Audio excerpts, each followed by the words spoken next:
अस्सलाम वालेकुम। First year science आज से आपका ये पहला प्रॉपर लेक्चर है जो कि फर्स्ट ईयर साइंस की बुक से मुताल्लिक होगा और यहाँ से हम जो है वो फर्स्ट ईयर साइंस की बुक जो है वो स्टार्ट करेंगे। पहला चैप्टर हमारे पास फर्स्ट ईयर साइंस के अंदर स्कोप ऑफ फिज़िक्स है।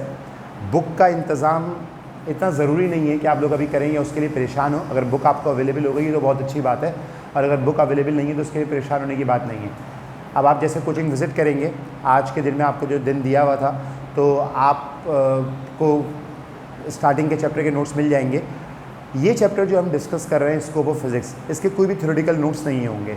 ये पूरा काम जो मैं क्लास में आपको करवाऊँगा, ये काम आपको अपनी कॉपी के ऊपर अपने रजिस्टर में नोट डाउन करना है और प्लस जो है वो इस काम को उस तरीके से ही प्रिपेयर करना है, क्योंकि इसके अलग से कोई नोट्स नहीं होंगे, क्योंकि ये पूरा मैथमेटिकल वर्क है।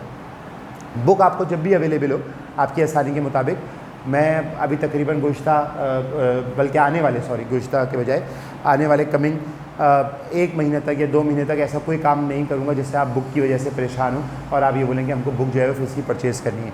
कोचिंग के नोट्स आपके लिए इनफ होंगे और वो बिल्कुल आपको प्रॉपरली इस तरीके से लेके चलेंगे कि आप जो है अपने काम को सिर्फ और नोट्स और लेक्चर्स की मदद से अच्छी तरह प्रिपेयर कर सकते हैं। थोड़ा सा मैट्रिक का रिवीजन लें कि जो मैट्रिक में चीज़ें हमने पढ़ी हैं, क्योंकि फर्स्ट ईयर की बुक वहीं से आगे स्टार्ट हो रही है। हमने एक चीज़ जो कि हमारे लेक्चर का आज बेसिक काम होगा वो है फ़िज़िकल क्वांटिटीज़। हमने फ़िज़िकल क्वांटिटीज़ पढ़ी हैं, हम जानते हैं फ़िज़िकल क्वांटिटीज़ क्या होता है। फिज़िक्स से लफ्ज़ निकला है जिसके अंदर मैटर और एनर्जी और क्वांटिटी का जब भी जिक्र आता है तो हमारे पास मेजरमेंट का जिक्र आता है। तो जब भी हम measurement of matter and energy की बात करते हैं तो हमारे पास फ़िज़िकल क्वांटिटी जो टर्म यूज़ होती है वो होती है फ़िज़िकल क्वांटिटी। फ़िज़िकल क्वांटिटी वो टर्म है हमारे पास जब भी हम किसी किस्म की मेजरमेंट करेंगे मैटर और एनर्जी की तो फिज़िकल क्वांटिटी यूज़ होगी। मैं चंद एग्जांपल्स आपको मेजरमेंट की देना चाहता हूँ रिवीजन के पर्पज़ से, ताकि आपको इस बात का आइडिया हो जाए कि हमको क्या करना है या हम क्या करके आए हुए हैं पहले से। ठीक है, मिसाल के तौर के ऊपर मैं एक मेजरमेंट आपके सामने लिखता हूँ 10 मीटर। ये हमको नज़र आ रहा है कि ये मेजरमेंट जो है 10 मीटर, ये मेजरमेंट लेंथ की मेजरमेंट है। ठीक है जी, लेंथ की मेजरमेंट है। आपने पहचाना किस चीज़ से? आपने पहचाना होगा मीटर से। आपने बोला होगा मीटर है तो ये लेंथ की मेजरमेंट है। ठीक है, आपके सामने मैं एक मेजरमेंट लिखता हूँ और पहले बोल देता हूँ कि ये मास की मेजरमेंट लिख रहा हूँ मैं आपके सामने 5 किलोग्राम। ये मास की मेजरमेंट लिखी है मैंने। मैं आपके सामने एक मेजरमेंट और लिखता हूँ टाइम की, कि ये टाइम की मेजरमेंट है जो मैंने आपके सामने लिखी है 15 सेकेंड्स। एक चीज़ मैं पहले कवर कर दूँ, तीनों में मैंने एसआई यूनिट्स इस्तेमाल करी हैं। जिस तरह मीटर है, किलोग्राम है, सेकंड्स है, ये यूनिट है, और एसआई यूनिट्स हैं यानी कि सिस्टम इंटरनेशनल की यूनिट्स हैं, यानी कि वो यूनिट्स हैं जिनके ऊपर पूरी दुनिया इत्तफाक कर चुकी है कि हमको अपनी साइंटिफिक मेजरमेंट्स के अंदर ये यूनिट्स इस्तेमाल करनी है ताकि सब्जेक्ट की डेवलपमेंट भी चलती रहे और थ्योरी का ट्रांसफ़र और नॉलेज का ट्रांसफ़र दूसरे मुल्कों के आपस में और उनके दरमियान ईजीली हो सके। तो सबने तय कर लिया कि जनाब हम ऐसा यूनिट इस्तेमाल करेंगे। बाकी तुम जो है वो सेंटीमीटर में भी नापो, वो भी इसके प्रीफिक्स है। तुम मिलीमीटर में भी नापो, ठीक है, क्योंकि वो इसी यूनिट से बने हैं। या फिर तुम बिल्कुल डिफरेंट में चले जाओ, मिसाल के तौर पर तुम मीटर के बजाय यार्ड्स में नापो अपने मुल्क के अंदर। तुम किलोग्राम के बजाय सेर में नापो अपने मुल्क में, 5 सेर 10 सेर, फ़र्क होता है किलोग्राम में और सेर में। तो वो तुम डिफरेंट यूनिट्स में नापो, लेकिन वो तुम अपने मुल्क के अंदर अंदरूनी तौर पे नाप सकते हो, अपनी कन्वीनियंसी के लिए नाप सकते हो, अपनी आसानी के लिए नाप सकते हो। लेकिन जब इंटरनेशनल ट्रेड करोगे, जब साइंटिफिक कैलकुलेशन करोगे, तो जो यूनिट मैं समझूंगा और आप समझोगे वो यूनिट एसआई यूनिट्स होंगी। हर मेजरमेंट में, ये मेजरमेंट्स लिखी हुई हैं आपके आगे, हर मेजरमेंट्स के अंदर 2 चीज़ें होती हैं। हर मेजरमेंट में एक नंबर होता है और एक यूनिट होती है। हर मेजरमेंट में एक नंबर होता है, एक यूनिट होती है। एक नंबर होता है, एक यूनिट होती है। अगर यूनिट हटा दूंगा तो मेजरमेंट मुकम्मल नहीं होगी। खुद बताओ कि लेंथ को 10 बोलने से आपकी समझ में क्या लेंथ अंडरस्टैंड करोगे? यूनिट का होना ज़रूरी है ना। 10 मीटर बोलूँगा तो समझोगे किस लेंथ की बात हो रही है। तो हर मेजरमेंट के अंदर एक नंबर होता है, एक यूनिट होती है। सिर्फ 15 बोलने से टाइम समझ में नहीं आएगा, कन्फ्यूजन आ जाएगी। 15 सेकंड की बात कर रहे थे, 15 घंटों की बात कर रहे थे, 15 मिनट की बात कर रहे थे, 15 डेज 15 साल की बात कर रहे थे। ठीक है, यूनिट होगी तो मेजरमेंट समझ में आएगी। तो ये जो मैंने आपके सामने लिखी है ये मेजरमेंट्स लिखी हैं। ये जो चीज़ें लिखी हैं कि किस चीज़ को मेजर किया गया है, ये क्वांटिटीज़ लिखी हुई हैं। और अगर इनको मोर एक्यूरेट बोलूँ तो ये फिजिकल क्वांटिटीज़ लिखी हुई हैं। बस बात खत्म हो गई, मैट्रिक की पूरी कहानी है, याद आ गई कि फिजिकल क्वांटिटीज़ हम लोगों ने सारी पढ़ी हैं। और अब इससे साथ वाबस्ता और भी कहानियाँ याद आ गई होंगी। फिजिकल क्वांटिटी दो तरह की होती हैं, बेसिक होती हैं, ड्राइव होती हैं। फिजिकल क्वांटिटीज़, लेंथ, मैंने कहा था फिजिकल क्वांटिटी बोलते हैं मैटर और एनर्जी की मेजरमेंट को। लेंथ किस चीज़ की मेजर करते हो? कपड़े की मेजर करते हो, कागज़ की मेजर करते हो, रस्ते की मेजर करते हो। लेंथ मैटर की मेजर करते हो ना, कपड़ा मैटर है ना। मास किसका मेजर करते हो? किसी भी मैटर का मास मेजर करते हो ना। और वो मास की तो डेफिनेशन यही है कि मैटर कितना मौजूद है इसका पता ही मास को देख के लगता है। इस तरह टाइम बेसिकली इंटरवल है, दो अकरेंस के बीच का इंटरवल है कि ये वाक़या वस्तु पजीर हुआ, ये वाक़या वस्तु पजीर हुआ, इनके बीच में कितना इंटरवल था, कितना दौरानिया था, ठीक है, वो टाइम है मेरे पास। तो जब भी कोई मेजरमेंट करते हो वो मैटर और एनर्जी से मुताल्लिक करते हो, इसके अलावा लातादाद मेजरमेंट्स और हैं। तो जिस भी चीज़ को मेजर करते हो वो क्वांटिटी फिजिकल क्वांटिटी कहलाती है। लेंथ को मेजर करते हो, मास को मेजर करते हो, ठीक है। मेजरमेंट भी लिखी हुई आ गई, मेजरमेंट में यूनिट का जिक्र भी आ गया, यूनिट में ऐसा यूनिट्स का जिक्र भी आ गया, क्वांटिटीज़ का जिक्र भी आ गया और क्वांटिटीज़ की मेजरमेंट करी जाती है। फिजिकल क्वांटिटीज़ दो किस्म की होती हैं। मिसाल के तौर के ऊपर एक फिजिकल क्वांटिटी होती है बेसिक क्वांटिटीज़, ठीक है, और दूसरी फिजिकल क्वांटिटीज़ होती हैं ड्राइव क्वांटिटीज़।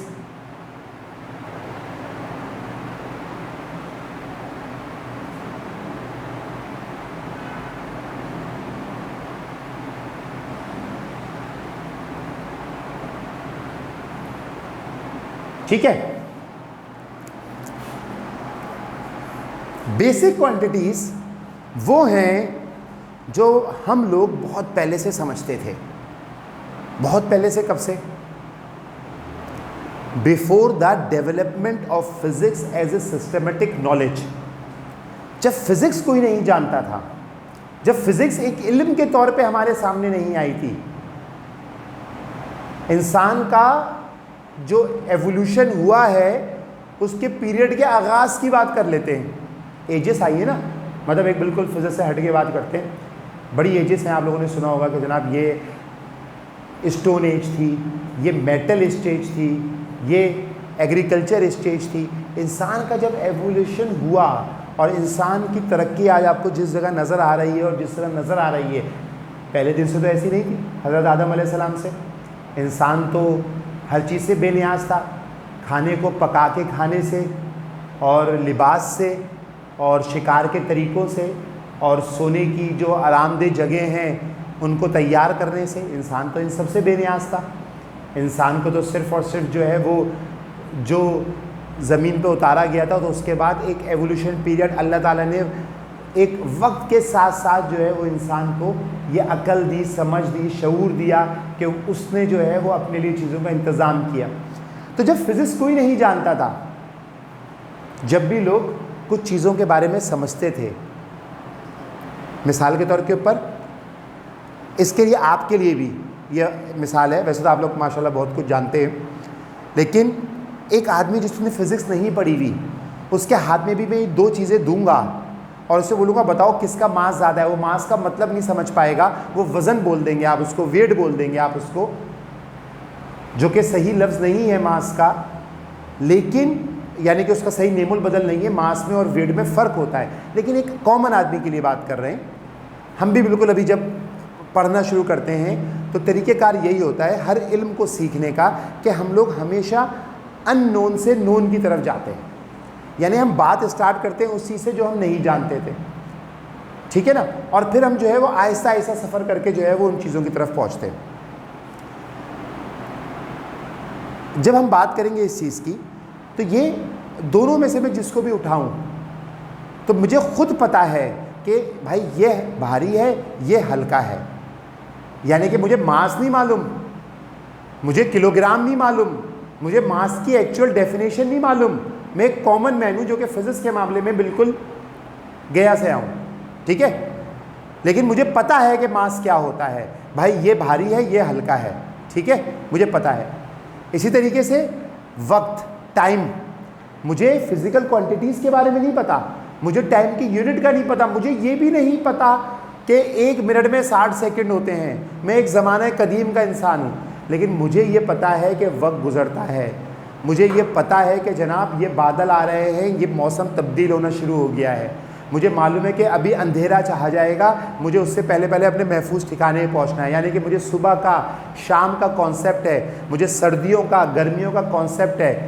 मैं बिल्कुल गार के अंदर रहता हूँ, लेकिन मुझे ये मालूम है कि अगले चंद दिनों बाद जो है वो बारिश का मौसम आने वाला है, या मैं दरिया के किनारे रहता हूँ, पानी सैलाब की शक्ल में बाहर आने वाला है, तो मुझे इंतज़ाम कर लेना है अपने और अपने जानवरों की खुराक का।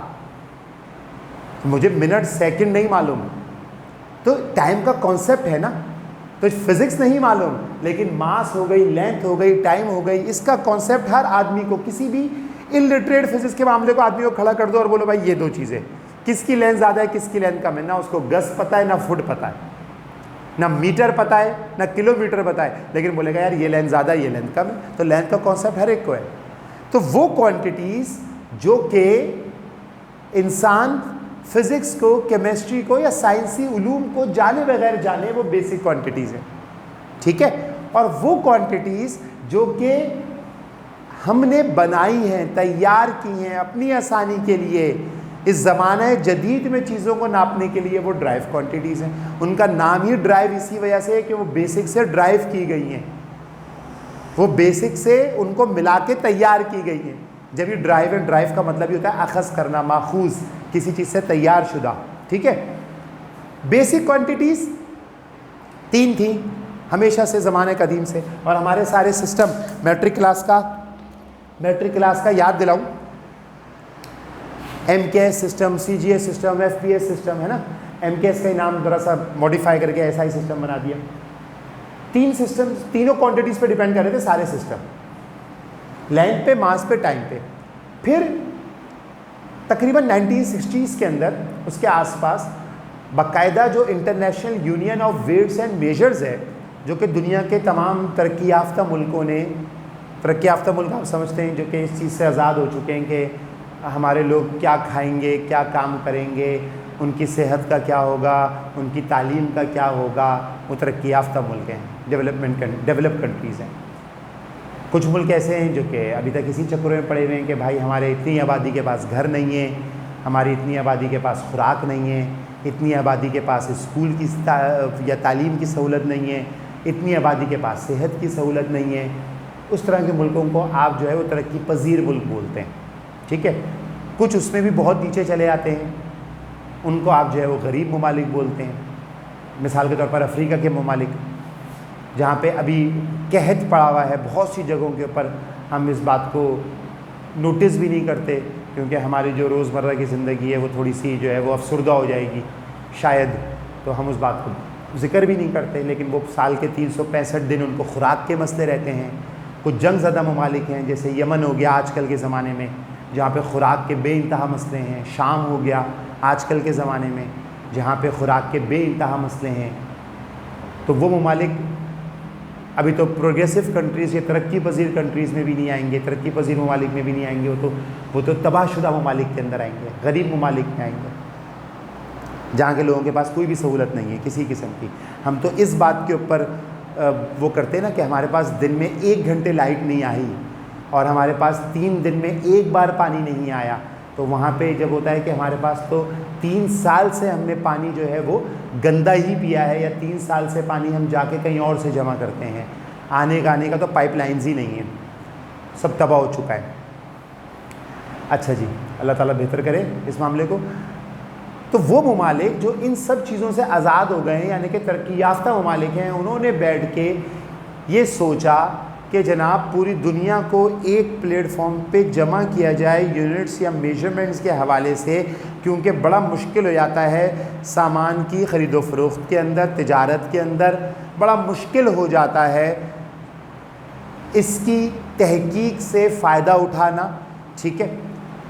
तो ये बात तय कर ली गई कि जनाब अब नए ज़माने में मास, लेंथ और टाइम तो बेसिक हैं, लेकिन नए ज़माने में कुछ और बेसिक्स की ज़रूरत भी है, क्योंकि वक्त आगे बढ़ गया है और वो बेसिक्स जो हैं वो नाकाफ़ी हैं बाकी चीज़ों का अंदाज़ा करने के लिए। तो बेसिक को 7 में कन्वर्ट कर दिया गया, या 7 बेसिक बना दी गई। वो 4 बेसिक जो मज़ीद इसके साथ बनाई गई वो भी हम जानते हैं। इलेक्ट्रिक करंट, अब देखें बनाई उसी असूल के ऊपर गई कि फ़िज़िक्स पढ़ी है नहीं पढ़ी है, इंसान को उसके बारे में पता होगा जब भी वो बेसिक है। फिज़िक्स पढ़ी है नहीं पढ़ी है, तो इलेक्ट्रिक करंट कब कम है कम ज़्यादा है ये मुझे बताने की ज़रूरत नहीं है, इसके लिए किसी किस्म की फ़िज़िक्स जानने की ज़रूरत नहीं है।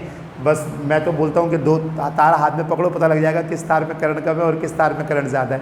इसके लिए फ़िज़िक्स पढ़ी हो नहीं पढ़ी हो उसका ज़रूरत नहीं है। तो ये बेसिक क्वांटिटी हो इलेक्ट्रिक करंट, मैं नोट डाउन कर देता हूँ ताकि आपके सामने ही आ जाए। इलेक्ट्रिक करंट, ठीक है। उसके अलावा ल्यूमिनस इंटेंसिटी, रोशनी की शिद्दत, इसके लिए भी फिज़िक्स पढ़ने की ज़रूरत नहीं है। अगर कभी रोशनी की शिद्दत नापनी हो, तरीक़ेकार है, इंस्ट्रूमेंट हैं, यूनिट्स हैं, मेजरमेंट का मेथड है, लेकिन एक आम आदमी कैसे बताएगा रोशनी की शिद्दत? अल्हम्दुलिल्लाह अल्लाह ताला ने आंखें दी हैं, देखेगा कि ये एक बल्ब जल रहा है, ये एक ट्यूबलाइट जल रही है, वो बोलेगा इसकी इंटेंसिटी ज़्यादा है, इसकी इंटेंसिटी कम है, इसकी शिद्दत कम है, इसकी शिद्दत ज़्यादा है, बात ख़त्म हो गई। यानी कि इसके लिए फ़िज़िक्स पढ़ने की ज़रूरत नहीं है। तो ये बेसिक क्वांटिटी हुई, यानी कि रोशनी की शिद्दत नापना, ल्यूमिनस इंटेंसिटी। समझ गए मेरी बात को? समझे भी हो? ठीक है। अब सुने, टेम्परेचर, इसके लिए कोई इंस्ट्रूमेंट की भी ज़रूरत नहीं है, इसके लिए कोई नॉलेज की ज़रूरत भी नहीं है। हाथ लगाया, ये बोतल गर्म है, ये बोतल ठंडी है, ये ठंडी चाय है, ये गर्म चाय है, ठीक है। तो इसका मतलब है टेम्परेचर नापने के लिए, मैं इस तरफ आ जाता हूँ ताकि आप लोगों को क्लियर नज़र आए। टेम्परेचर नापने के लिए, क्योंकि जब आप लोग वीडियो देख रहे होंगे तो नीचे सबटाइटल या इस तरह का नीचे वो उसकी प्ले लाइन चल रही होगी, तो वो आपके लिए प्रॉब्लम कर सकती है। फिर टेम्परेचर सही है ना, कोई मतलब इंसान फिजिक्स पढ़ना ज़रूरी थोड़ी है टेम्परेचर का बताने के लिए। एक्यूरेटली मेजर करना यूनिट के साथ, तो फिर मेजरमेंट के लिए तो फिर इंस्ट्रूमेंट भी चाहिए, ठीक है। और उसके लिए भी इंस्ट्रूमेंट आ गया तो फिर उसके लिए फिजिक्स आपकी मतलब आसान सी बात करूँ, घर में तो वालदा मोहतरमा जो है टेम्परेचर आपका कभी बुखार नापती हैं तो उसके लिए उन्होंने कोई फिज़िक्स में मास्टर्स थोड़ी कर रखा है कि वो थर्मामीटर नहीं पढ़ सकती। सबसे जो घर में आपके काम की, हमारे घर में खातून है वो भी है हमारी वालदा, और वो कितने सारे काम निकाल रही हैं, तो फिज़िक्स पढ़े बगैर जो है वो टेम्परेचर बड़ी आसानी से आ जाएगा। अगली, amount of substance. Amount of substance, आप बोलेंगे सर अमाउंट ऑफ सब्सटेंस तो हमने मास के अंदर बात कर ली कि सब्सटेंस की अमाउंट क्या है। वो अमाउंट ऑफ सब्सटेंस जो मास मालूम किया था वो क्वांटिटी ऑफ मैटर, उसकी डेफिनेशन है। ये अमाउंट ऑफ सब्सटेंस जब साइंटिफिक कैलकुलेशन होती है ना, ये साइंटिफिक रिएक्शन होता है ख़ासतौर पे केमिस्ट्री के अंदर, तो अमाउंट ऑफ सब्सटेंस फिर तोल के नहीं मालूम की जाती, तोलने में प्रॉब्लम हो जाती है। एग्जाम्पल ले लेता हूँ, डेल्टन एटॉमिक थ्योरी में बताया गया कि केमिकल रिएक्शन हमेशा एटम्स के बीच में होगा। डेल्टन एटॉमिक थ्योरी में बताया गया कि केमिकल रिएक्शन हमेशा एटम्स के बीच में होगा, यानी कि जब केमिकल रिएक्शन होता है तो एटम इंपॉर्टेंट होते हैं। हाइड्रोजन के 2 एटम ऑक्सीजन के 2 एटम से मिलेंगे तो पानी के 2 मॉलिक्यूल बैलेंस करने इक्वेशन को बनेंगे, तो यानी कि रिएक्शन एटम्स के बीच में हो रहा है। तो जब पानी बनाना है तो एक बर्तन में हाइड्रोजन के 2 एटम और ऑक्सीजन के 2 एटम डालेंगे। ज़्यादा बनाना है तो 50 डालेंगे, 50 डालेंगे, तो इसका मतलब ये हुआ कि हाइड्रोजन को तोल के नहीं डालेंगे और ऑक्सीजन को तोल के नहीं डालेंगे, तो इसका मतलब ये हुआ कि एटम की गिनती करनी है। तो अमाउंट ऑफ सब्सटेंस वो क्वांटिटी है जिसमें गिनती करी जाती है, ठीक है। मास के अंदर तोला जाता है, तोलने से कभी चीज़ बराबर नहीं होती। मैं बोलूँ हाइड्रोजन और ऑक्सीजन बराबर ले लो, अब सबको मालूम है कि हाइड्रोजन हल्की गैस है, ऑक्सीजन भारी गैस है, तो कोई अगर 1 किलो हाइड्रोजन और 1 किलो ऑक्सीजन लेके आ जाएगा तो क्या ये बराबर हो जाएंगी? नहीं। 1 किलो हाइड्रोजन में हाइड्रोजन के ज़्यादा एटम होंगे क्योंकि वो हल्के होते हैं, और 1 किलो ऑक्सीजन में कम एटम होंगे ऑक्सीजन के क्योंकि वो भारी होते हैं। तो कोई बोले कि ये हाइड्रोजन ऑक्सीजन बराबर हैं, तो ये बराबर नहीं है। इनका मास बराबर है लेकिन नंबर ऑफ एटम बराबर नहीं है। और जो केमिकल रिएक्शन होता है वो तो नंबर ऑफ एटम्स के बीच में होता है, तो नंबर ऑफ एटम्स बराबर होने चाहिए ना। बराबर कहने का मतलब ये है, समझ गए।